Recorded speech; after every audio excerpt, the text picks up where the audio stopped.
found it. This is a really good tunnel. Hi, it's Miss Eva again here with my sister, gardener extraordinaire.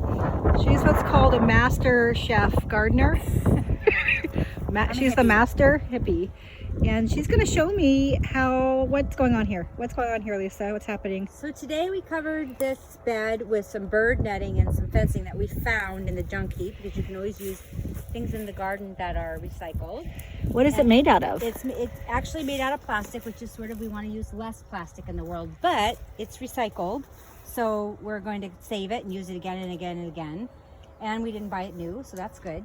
And we're covering this bed to prevent the birds from eating up all the little teeny tiny sprouts, which you can see are starting to come up. I do see teeny tiny sprouts coming up. So you're protecting them from being eaten, so that gives them time to grow? Yeah, winter is not a great time to plant seeds to grow food that we eat, but it's a great time to plant seeds to grow food that insects will thrive on in the spring. It also covers the soil, so the soil isn't exhaling carbon dioxide into the air, which is part of why our planet is sort of heating up. So when you cover the soil, you keep all that CO2 in the ground.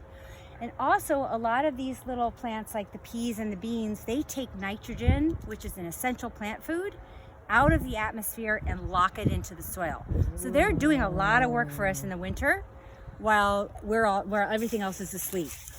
I never knew about any of this. It's like Sleeping Beauty. It's Sleeping Beauty. And when does Sleeping Beauty wake up? Well, Sleeping Beauty starts to wake up in the spring when these things start to blossom. What's nice is that when the bees have been hungry all winter, they'll have something to eat really early in the spring. Nice. So we have beehives over there. You can see those white boxes. Yeah.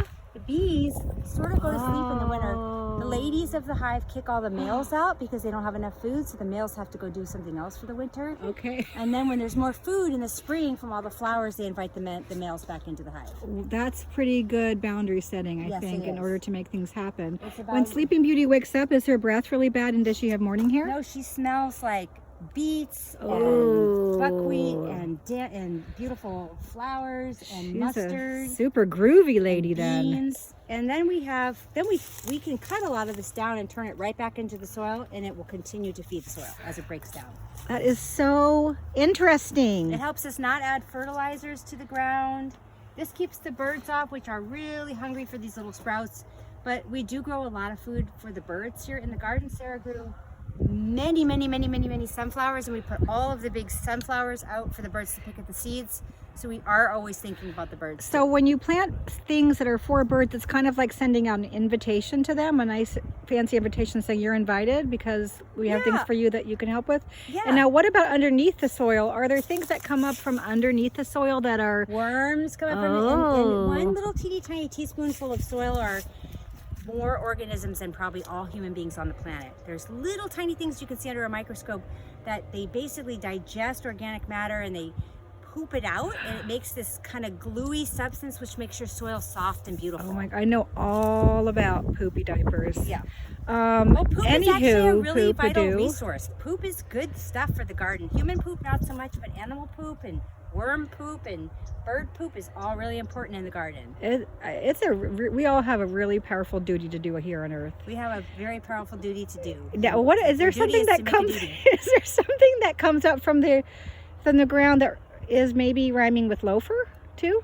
Oh yes, we have a lot of gophers in the garden and moles, and our gophers are very. Where are they? They're very efficient, and so we lined all of this bed with a gopher wire that looks like this.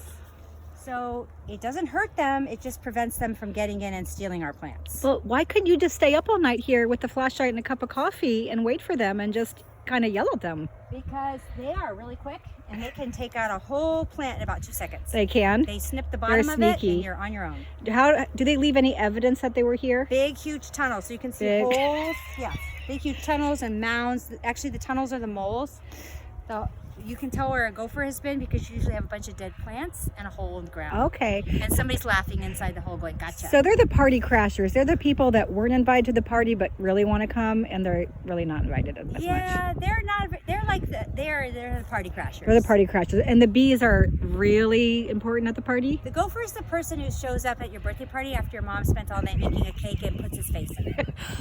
We're going to leave it at that today, friends. Thank you, my sister, the master gardener, chef, master of lots of things. I'm the dirt queen. She's the dirt queen, and I'm the dirt. here's the dirt, and then two dirt princesses. Dirt princesses. Thank you so much for telling us about the cover soil.